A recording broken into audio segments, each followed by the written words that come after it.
इज्जत देला ओ रे राजा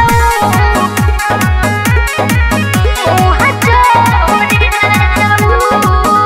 हम घरवा के रहनियो सारी में उ लगाई देला हाथ कवारी में। अरे बाबा हाय देखो हम घरवा के रहनियो सारी में उ लगाई देला हाथ कवारी में।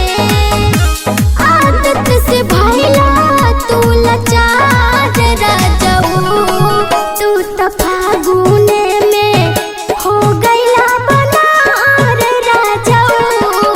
साड़ी चोर राजाऊ मुँह चोर राजाऊ सारा इज्जत देला पानिए में घोर राजाऊ। साड़ी चोर राजाऊ मुँह चोर राजाऊ सारा इज्जत देला।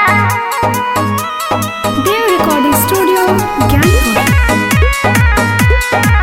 मुँह चोर राजाऊ भीतर ही में ढला नया ही से होत बाट गेल हो। सुनाई राजा धर नया ही से होता अंदर से फेल हो।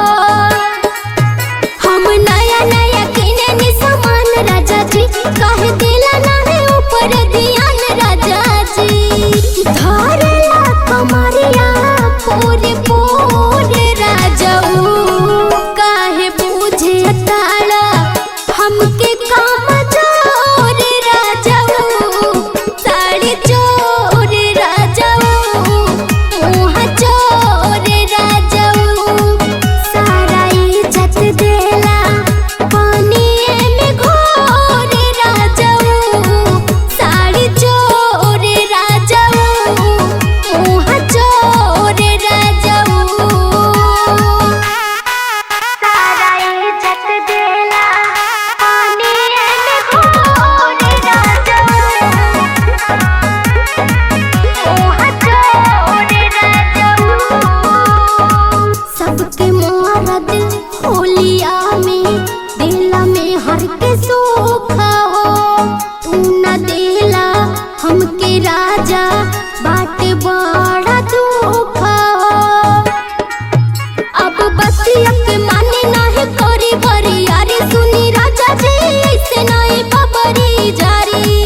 तू त होई गइला जिए के झबार राजाऊ। साड़ी चोर